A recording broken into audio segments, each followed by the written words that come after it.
और हाथी लेकर के, हाथी को सजाया गया है अगमानी के लिए। बोले हाथी पर बैठा करके ध्रुव जी को नगर में ले जाएंगे और जाते ही राज सत्ता को उनके हाथ पर उन्हीं के हवाले। अब क्या हो गया भैया, पहले तो गोद तक में नहीं बैठने दिया, अब क्या बात है?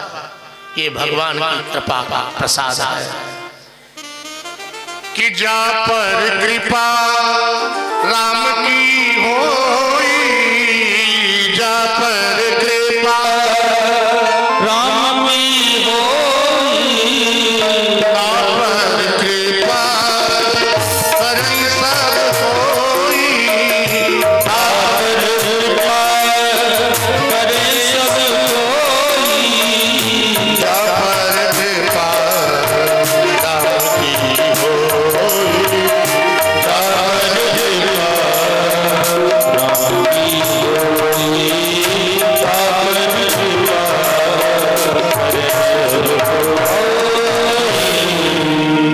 जिसके ऊपर भगवान की कृपा हो जाती है सब लोग उसके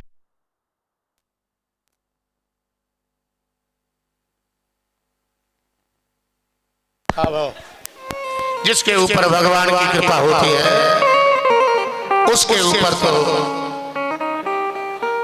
सारे लोग कृपा करते हैं।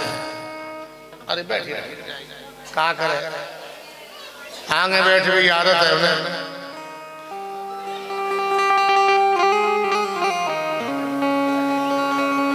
बोलिए भक्त बख्शर भगवान की, महाकाल भगवान की जयकारे में कंजूसी मत करो। और तो तुम धुआंधार खर्च कर रहे हो पर जयकारो ना खर्च कर सके, हाँ ताकत चली जाएगी। बोले बूढ़े भाई बाबा, अब क्या पता मैं जयकारो इसलिए लगवाऊं जो बगल के हैं ना, जो सो गए वे जग जाए,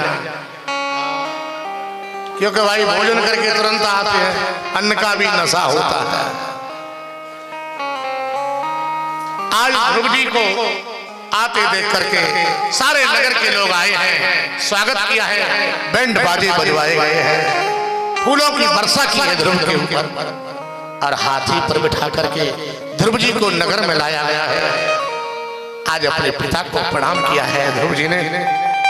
सबसे पहले सुरुचि मैया के भवन में गए हैं, जिस मां ने गोद में नहीं बैठने दिया, आज सबसे पहले ध्रुव जी उसी मां के भवन में गए हैं और कहा मां तू यदि कुछ नहीं कहती तो मुझे भगवान का दर्शन कैसे होता, तेरी तो मेरे ऊपर बड़ी कृपा है। जैसे कैकेयी अम्मा ने राम जी को वनवास दिया था, लेकिन जब लौट करके आए हैं तो सबसे पहले कैकेयी अम्मा के भवन में गए हैं। प्रभु जाने कैकेयी लजारी, प्रभु जाने कैकेयी लजारी, प्रथम तासु गई भवानी, प्रथम तासु गई भवानी, प्रभु जाने कैकेयी लजारी, प्रभु जाने कैकेयी लजारी, प्रथम तासु गए भवानी, प्रथम तासु गए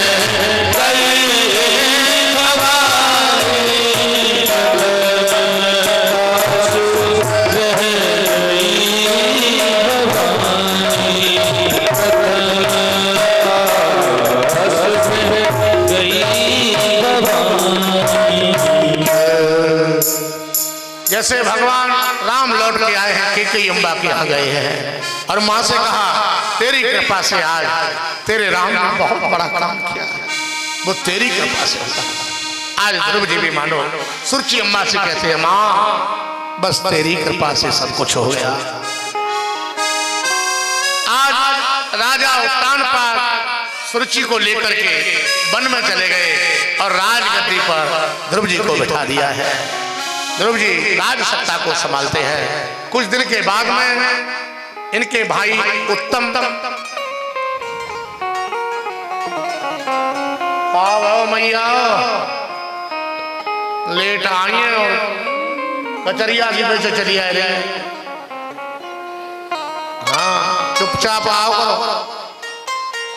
बोलिए भक्त बक्सर भगवान की। राजा बने हैं ध्रुव जी।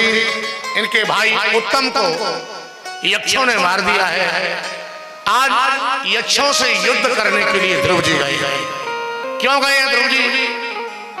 क्योंकि एक राजनीति के सिंहासन पर भी बैठे हैं। लोग क्या कहते हैं? बोले हो सकता है ध्रुव ने मरवा डाला हो, इसलिए भी इसमें राजनीति भी है। क्यों राज सिंहासन पर बैठे हैं?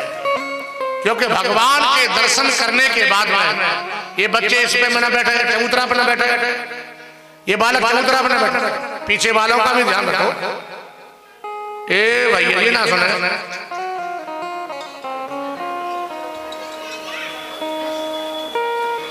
बंटी तू बैठ जा और गा। हाँ जी ठीक है, जय की आड़म ठाड़ो है। हाँ पीछे वाले ने कुछ देखा। बोलिए भक्त बक्सर भगवान की। जब मैया ने गौरांग हटा दिया तो कर ले और आगे सरक जाओ। नेक सरक जाओ।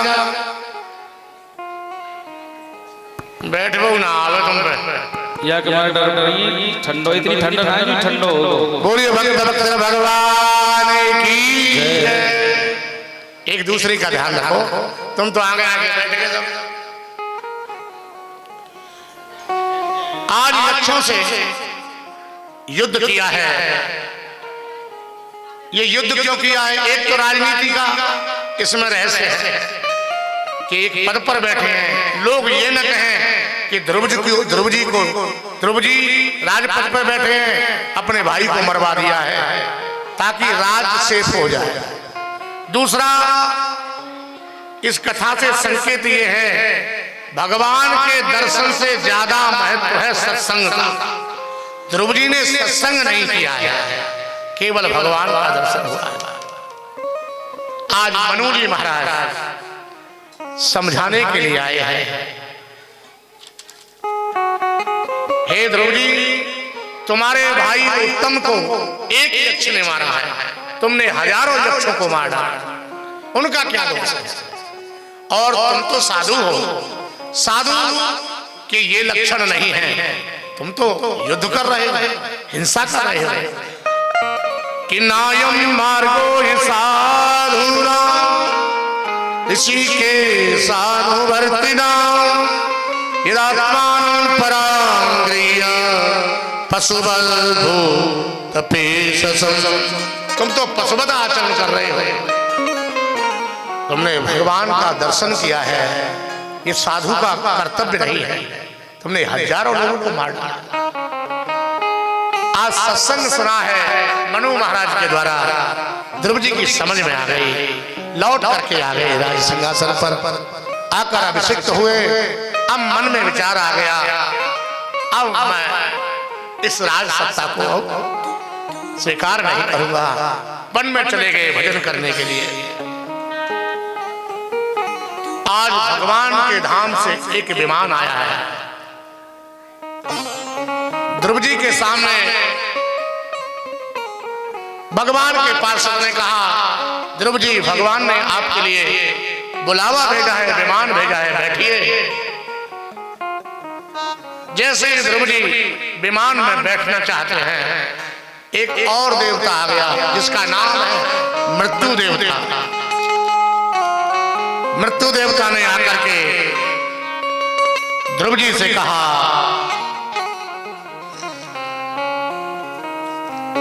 मुझे स्वीकार करना होगा।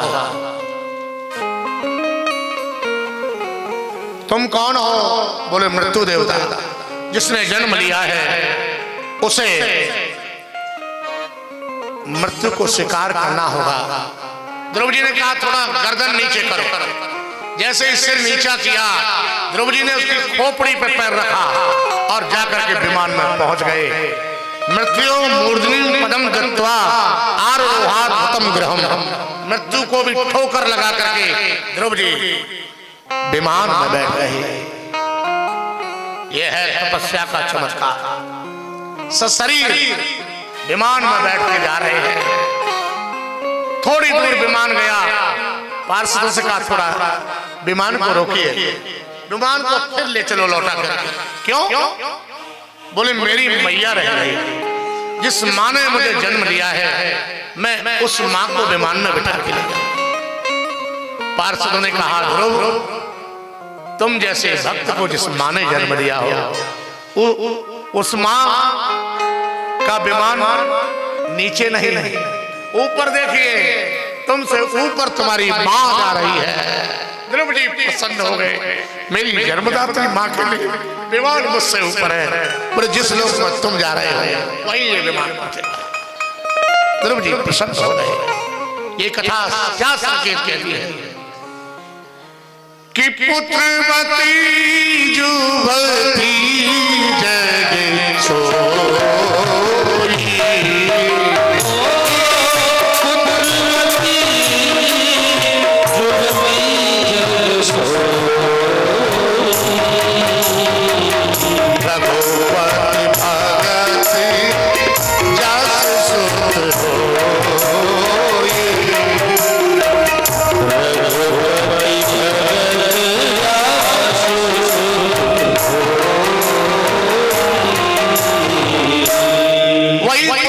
जिसका पुत्र भगवान का भक्त हो। सशरीर पहुंचे हैं अपने लोक में। उन्हीं के नाम से एक लोक बनाया गया जिसका नाम है ध्रुव लोक। बोलिए ध्रुव जी महाराज की जय। इन्हीं के वंश में आगे राजा हुए अंग। अंग बड़े धर्मात्मा हैं। इनके पुत्र हुए बैन। ये बैन बड़ा दुष्ट है। हाँ, कभी कभी गड़बड़ी हो जाती है भाई। मैं इसलिए माताओं से विशेषकर आग्रह करता हूं, क्योंकि जन्म देने वाली तो माता शक्ति है। बच्चा जब पेट में हो उसमें मां को बहुत सावधानी रखनी चाहिए। आजकल टीवी चल गई है, उसमें जो ऊट पटांग के चरित्रों को देखते हैं, इसलिए ऊट पटांग करने वाले बालक पैदा हो रहे हैं।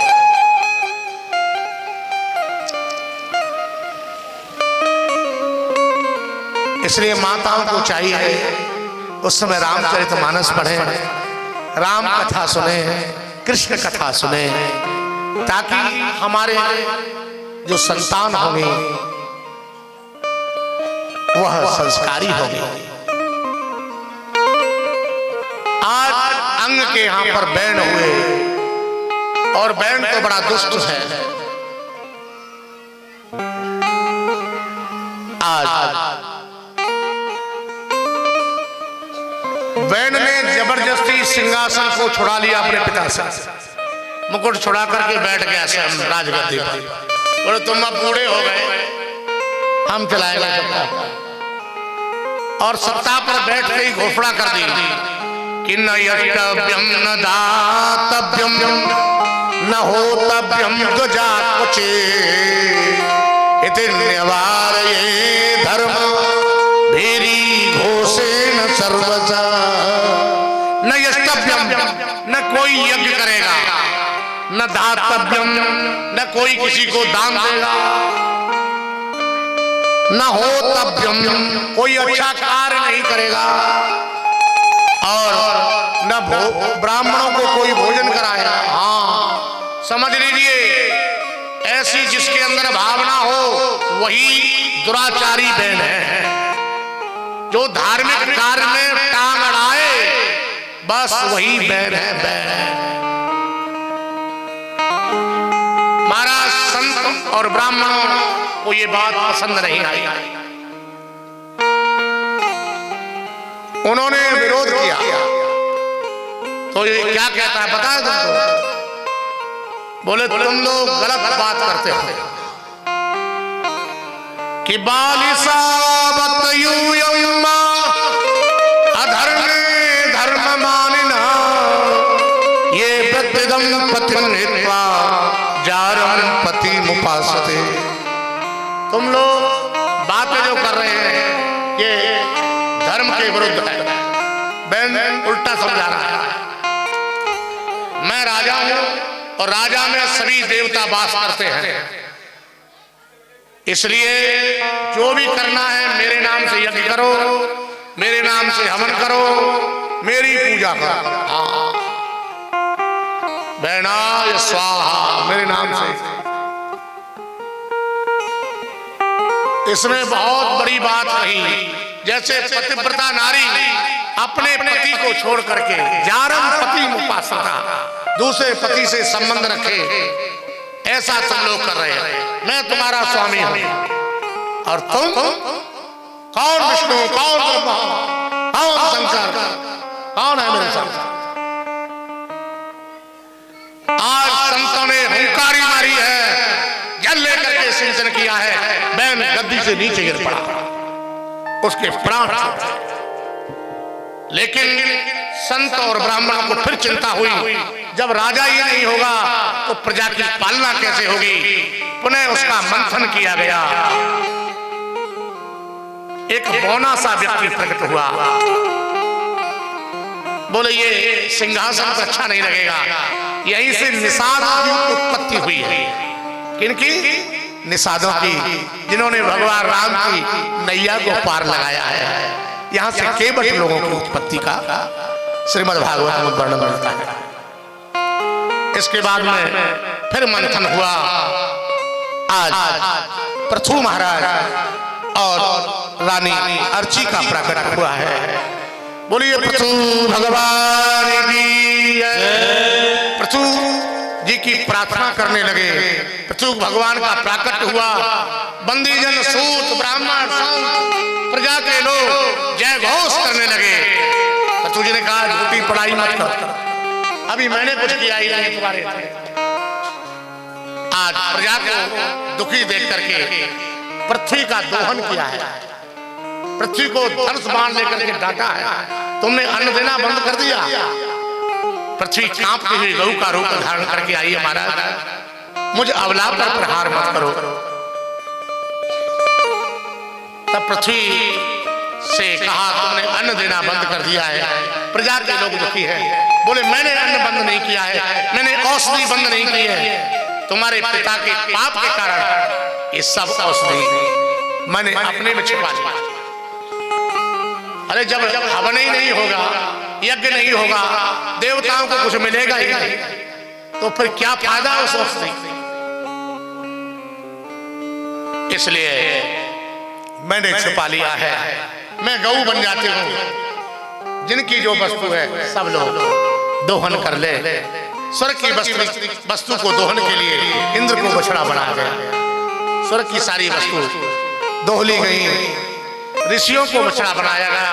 ऋषियों ने अपनी औषधियों को दोहन किया और सारी प्रजा को आनंदित किया है। महाराज बोलिए पृथु भगवान की जय। महाराज पृथु के 100 पुत्र हैं।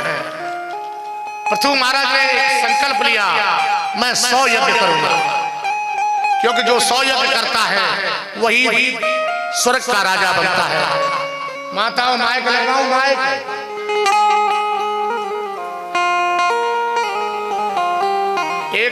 एक व्यक्ति यहाँ खड़े हैं, जाओ भैया, जो माता आवते वक्त पता न का बोलते ही चलिए आप।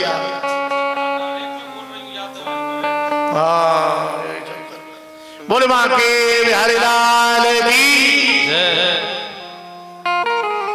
पृथु महाराज ने 100 यज्ञ का संकल्प लिया है, लेकिन 100 यज्ञ जिसके पूरे होते हैं वो देवता बनता है, स्वर्ग का राजा बनता है इंद्र। इंद्र को चिंता हो गई, बोले इनकी यज्ञ में व्यवधान डालना चाहिए। तो महाराज जहां बड़ा पुण्य का काम हो, देवता विघ्न डालने भी आते हैं, इसलिए बरौली वासियों से मेरा आग्रह है, कोई आपस में कुछ कहे भी बुरो मत मानियो, कौन कहो की खोपड़ी पे बैठ के देवता बुलवा जाए। हाँ महाराज पृथु यज्ञ कर रहे हैं, 100 यज्ञ का संकल्प लिया है, 99 यज्ञ चल रही है। इनके यज्ञ के घोड़ा को लेकर ही भाग के आए। इनके बेटा विजितांश ने पीछा किया, घोड़े को जीत करके लाए। अब भगवान 99 भी यज्ञ में ही आके प्रकट हो गए। भगवान ने कहा तुम्हें क्या लेना देना 100 यज्ञ से, हम 99 यज्ञ में आ रहे हैं, क्योंकि तुम्हारे घोड़ा को देवराज लेके भाग रहा है। 99 भी यज्ञ में ही साक्षात नारायण प्रकट हो गए। बोली नारायण भगवान की जय। और हमारे यहाँ तो बरौली में तो देवता साक्षात प्रकट हैं। हाँ यहाँ तो गए महाकाल बाबा, बूढ़े बाबा और कितने बाबा हैं यहाँ, मैं तो नाम ही नहीं बता पाऊंगा, क्योंकि उनके नाम बोलूंगा तो आज की कथा नाम नहीं हो जाएगी। बोलिए भक्तवत्सल भगवान की जय। आगे इन्हीं के वंश में प्राचीन बरी हुए। प्राचीन बरही ने इतनी यज्ञ की कि पूरी कुशाओं से पाट ली पृथ्वी को, लेकिन मन में शांति नहीं हुई। एक बार नारद जी पहुंचे हैं, नारद जी से कहा हमने 100 यज्ञ कर दिए, बहुत सारी यज्ञ कर दिए, लेकिन हमारे मन में शांति नहीं हुई है। तब नारद जी ने समझाया तुमने यज्ञ तो किए हैं, यज्ञ में बलिदान किया है। यज्ञ में क्या किया है? बलि दी है। मैं मंच के माध्यम से आपको संकेत देना चाहता हूं, मेरे भाइयों, जब हम किसी को जीवदान नहीं दे सकते हैं तो मारने का हमारा अधिकार नहीं है। कोई भी देवता ये नहीं कहता है कि तुम हमें बलि दे। हाँ अच्छा, देवी यदि बलि मांगती है तो शेर की मांगे पर भाई वो भी तो पशु है। वह बकरा एक कान है पकड़ के ले जा देवी मैया, लाऊ शेरे पकड़ के पता लगे। ये संसार में कमजोर व्यक्ति पे ही सबकी अटकल है, क्योंकि बलिदान सिंह का देखा गया, बलवेदी पे बकरे बिठाए गए। कभी टेढ़े बिटप नहीं काटे गए, सदा सीधों पे आरा चलाया गया। टेढ़े पेड़ को कोई नहीं काटता है और सीधे पे आरा चला रहा। टेढ़ जान शंका सबका, टेढ़े से दुनिया डरती है। टेढ़ जान शंका सबका बबल चंद्रमय ग्रसहीन राव। तो कभी टेढ़े बिटप नहीं काटे गए, सदा सीधों पे आरा चलाया गया। विषधर को दूध पिलाया गया, केंचुए कटिये में नथाई गई। बलवानों का बल आंका गया। जो बलवान है, अरे साहब उनका तो कहना क्या था, उनके बल की केवल प्रशंसा कि बलवानों का बल आंका गया, बलहीन सदा से सताए। यहाँ पर कमजोर पे गुस्सा आ, बलवान पे नहीं आती किसी। इसलिए ये कोई अच्छी बात नहीं है, कभी भी जीव हिंसा नहीं करनी चाहिए। प्राचीन बरही को पुरंजन उपाख्यान के माध्यम से देवर्षि नारद ने समझाया है। अभिज्ञात नाम के सखा हैं। पुरंजन कौन है? 9 दरवाजे वाला ये शरीर ही है। गीता में लिखा है नवद्वारे पुरे देही, ये 9 दरवाजे वाला ये मकान, इसी का नाम है पुरंजन।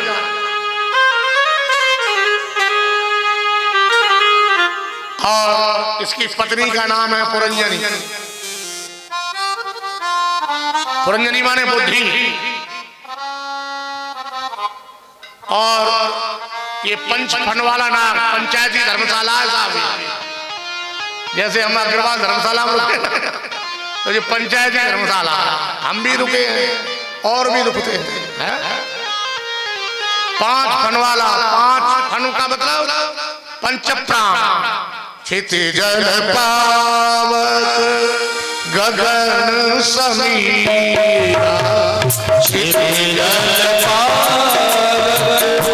गगन समीरा, पंचतत्व रचित शरीरा, पंचतत्व अधम शरीरा,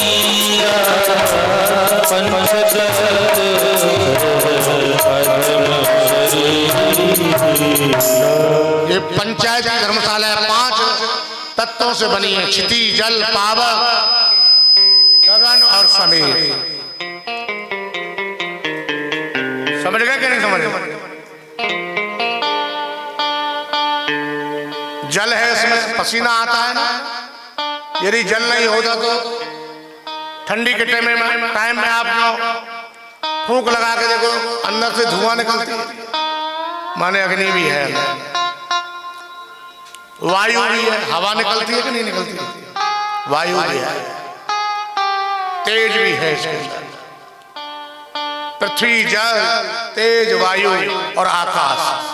जहां से आवाज आ रही है, जो खाली जगह वही आकाश है। एक घटाकाश और ये है महाकाश। ये घटाकाश से महाकाश में विलीन हो जाता है।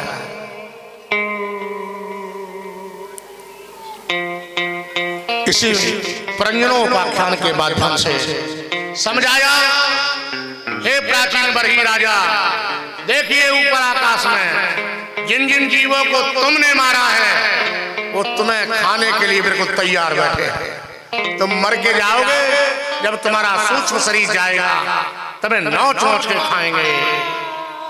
ये नोच नोच के खाएंगे। इसलिए मेरे भाइयों, दगा किसी का सगा नहीं है। ना जाने कोई कर देखो, जिस किसी ने दगा किया उसी की जाके घर देखो। कभी किसी को पीड़ा मत देना। अपने दुख में रोने वालों मुस्कुराना सीख लो, दूसरों के दुख दर्द में आंसू बहाना सीख लो। कोई भी शास्त्र मुझे कहीं भी कोई बता दे कि यहाँ पे लिखा है कि बलि देनी चाहिए, ये तो जो चटोरा है ना जीव के, ये रास्ता ढूंढ लेते हैं। और याद रखना, पेट्रोल की गाड़ी में मिट्टी का तेल डालोगे, गाड़ी की सलामत खतरे में। अरे दूध पियो, घी खाओ, बादाम खाओ, छुआरे खाओ, बढ़िया बढ़िया फल खाओ, दाल खाओ, सब्जी खाओ, रोटी खाओ।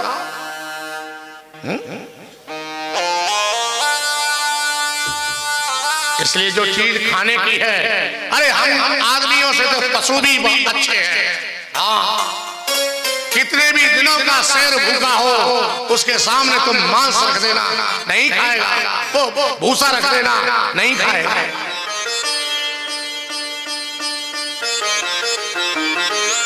गाय के सामने तुम मांस रख देना, नहीं खाएगा। जो जीव से पानी पीते हैं वो सब मांसाहारी है। जो होठ से पानी पीते हैं वो सब शाकाहारी है। आप लोग जीव से पीते हो कि होठ से पीते हो? बताओ। होठ से पीते हो ना, कि जीव से पीते हो चाट चाट के? कुत्ता देखा ना, चाट के पीता है, इसलिए बिल्ली को तुरंत मसक देता है। इसलिए हम लोगों से तो पशु बहुत चतुर हैं, जो उनके खाने की वस्तु उसी को खाते हैं। और हम लोग मानवों की तो पता नहीं क्या क्या खाते हैं, यहाँ तक खोपड़ी तक को खा जाते हैं। इसलिए मेरे भाइयों, हमको खान पान पर विशेष ध्यान रखना। आहार शुद्ध हो, आहार शुद्ध खाओगे तो तत्व शुद्धि, शरीर में तत्व शुद्ध आएगा। तत्व शुद्धौ ध्रुवास्मति स्मृति माने हमारी यादगार अच्छी रहेगी। लोग बात करते करते भूल जाते हैं। बात करते अरे हम क्या कह रहे थे आप बताना, ले कह तुम रहे बताएं हम, हद हो गई। इसलिए शुद्ध चीज खाएं, जो खाते हो और पीते हो।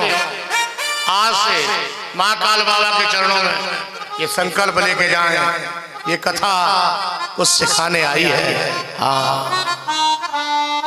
और यदि कथा सुनने के बाद में जीवन की वृथा नहीं मिटी तो कथा सुनने से फायदा है। भाई हम तो तुम्हें फायदे का सौदा बताने आए। बोलिए भक्त वत्सल भगवान की। ध्रुव जी के वंश को सुन करके प्रसन्न हो गए राजा परीक्षित। आगे मनु के दूसरे पुत्र हैं प्रियव्रत। प्रियव्रतो भागवत आत्मा राम कथम मुने ग्रहे रमतयन मूल कर्म बंध पराभव। प्रियव्रत जी परम भागवत कहलाए। राजा परीक्षित ने कहा ये परम भागवत कैसे, ये तो ग्रस्त में रहते थे। हाँ, आप ये मत समझना जो आश्रम बना के जंगल में रह रहे हैं वे ही महात्मा हैं। ग्रस्त में भी महात्मा मिलते हैं, ग्रस्त में साधक युक्त माताएं भी मिलती हैं, साधना युक्त जीवन उनका भी। रन में रहो चाहे वन में रहो, कहूं रहे ये देह। वन में रहो चाहे वन में रहो, कहूं रहे यह देह। तुलसी सीता राम सो चाहिए सांचों ने। चाहे आप रन में रहो, वन में रहो, कहीं भी रहो।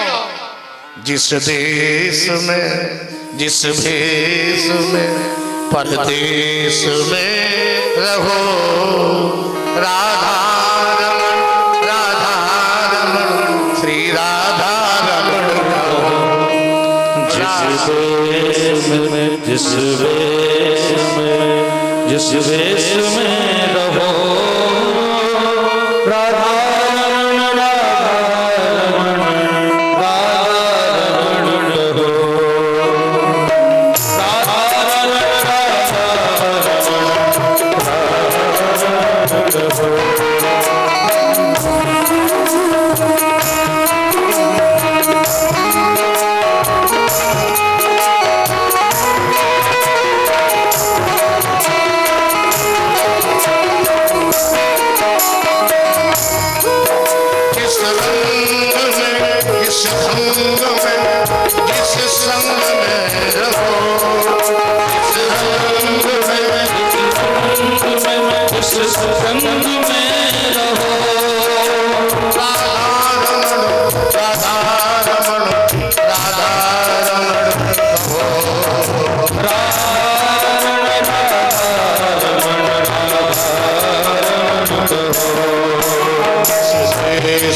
जिस संग में रहो, जिस रंग में जिस संग में जिस ढंग में रहो,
जिस ढाल में रहो, जिस हाल में,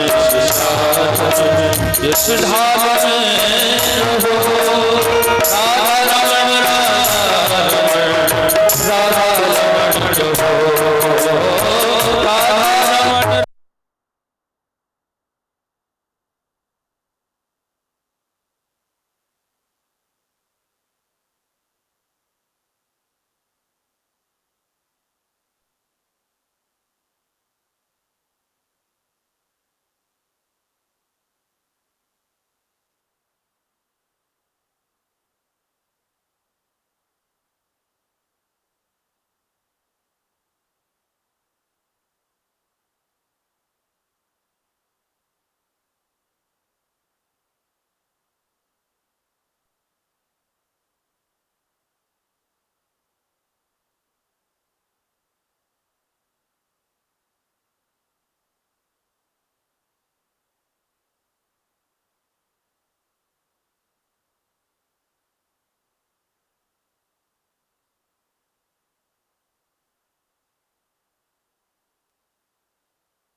राधा बोलो। इतनो मत बोलो।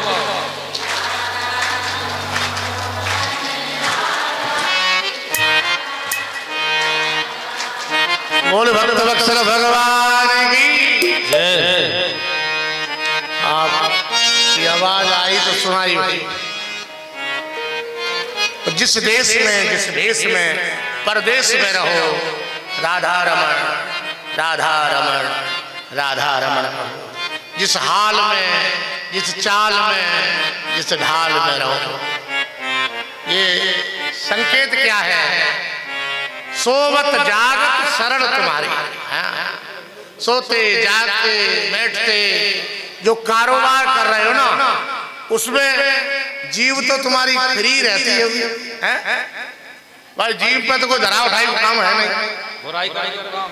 हाँ, बुराई जरूर कर सके दूसरे, इसके अलावा और जीव पर तो कोई काम नहीं। तो बस जीव ही तो हिला, भगवान का नाम लेते रहो और हाथों से अपने घर के काम काज करते रहो। जो भी कारोबार करते उसको करते रहो, भगवान नाम स्मरण करते। क्योंकि कोई पता नहीं कब जो है नोटिस जारी हो जाए। चले जाओ भाई, जिसकी जितनी उम्र है जाना पड़ेगा। बोलिए भक्त वत्सल भगवान की। क्यों?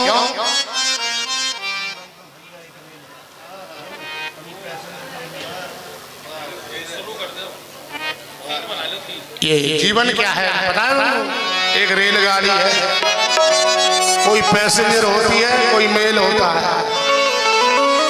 अरे जीवन तो भैया एक रेल है, कभी पैसेंजर कभी मेल है। जीवन तो भैया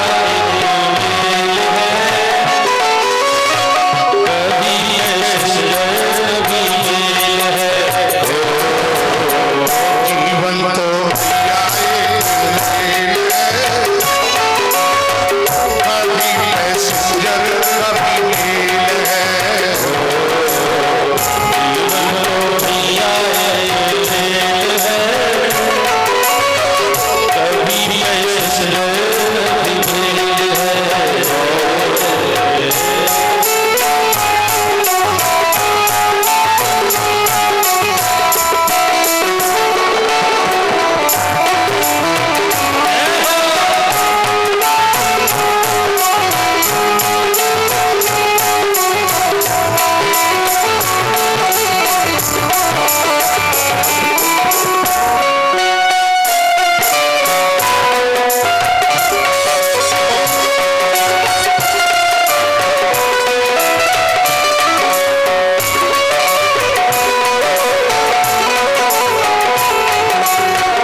लगाती है